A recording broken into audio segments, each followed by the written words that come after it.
Listen carefully. Firstly, आप title क्या पढ़ रहे हैं? मुगल गार्डन का नाम अब अमृत उद्यान, अमृत पार्क हो गया।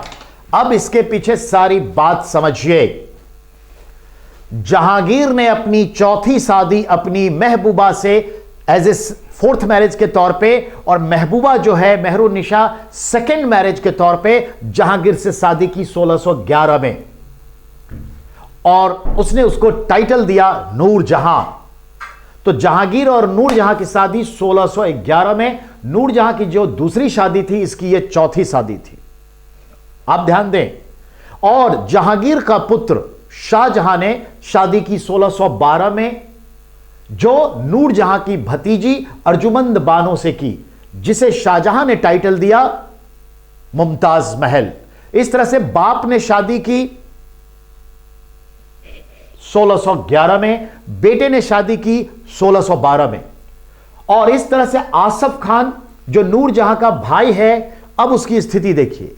आसफ खान वजीर है मुगल का, और आसफ खान नूरजहां का भाई है, और इस हैसियत से वो जहांगीर का साला है और शाहजहां का फादर इन लॉ है।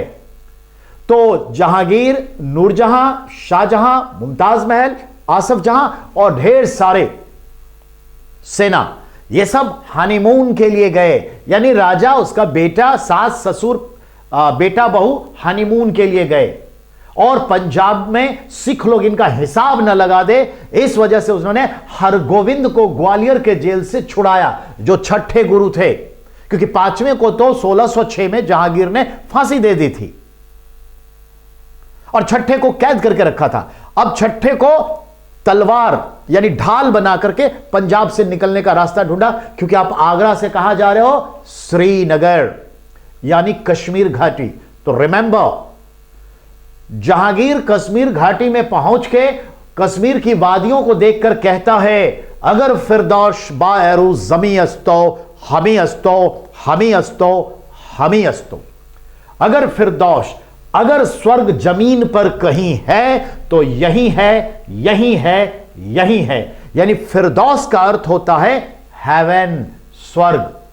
तो अगर फिरदौश बाएरू जमी अस्तो हमी अस्तो हमी अस्तो हमी अस्तो, ये पर्शियन लैंग्वेज है।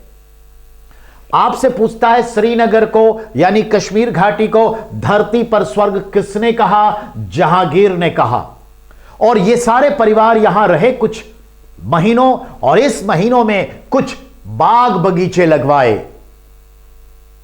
जहांगीर ने एक बाग बगीचे लगाया जिसका नाम पड़ा शालीमार बाग।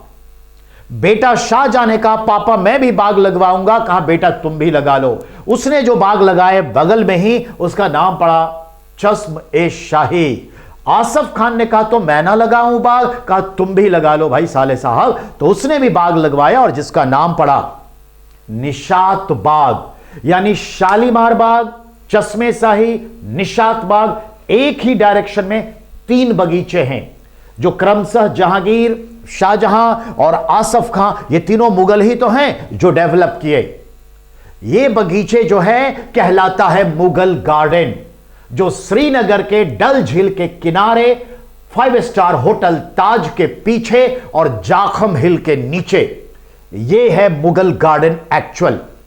इसी की प्रतिकृति रेप्लिका के तौर पर हम देखते हैं लॉर्ड इरविन के समय में डेवलप हुआ दिल्ली के राष्ट्रपति भवन में, और उसका नाम रखा मुगल गार्डन, जो 13 एकड़ में फैला है। मुगल गार्डन दिल्ली के राष्ट्रपति भवन में, जिसमें सर्कुलर गार्डन है, रेक्टेंगल गार्डन है, लाइनर गार्डन है, बहुत सारे हैं अलग अलग।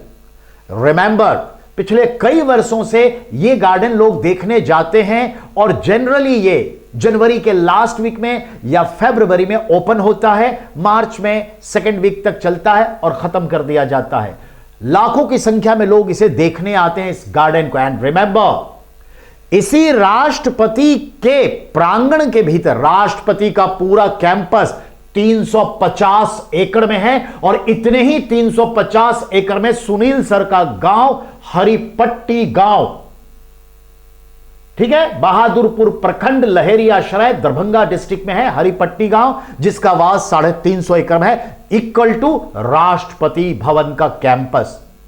तो याद रखिएगा, राष्ट्रपति भवन के प्रांगण में जो मुगल गार्डन नाम का गार्डन है, उसका नाम बदला है अमृत उद्यान। श्रीनगर के मुगल गार्डन का नाम नहीं बदला है, यह माइंड मेकअप कर लीजिए। और हर साल आप देखिए मुगल गार्डन ओपन हो चुका है, जाइए और घूमिए। समझ में आई बात? जो मैंने कहा, आपके पास 10 क्वेश्चन मैंने दे दिए बातों बातों में।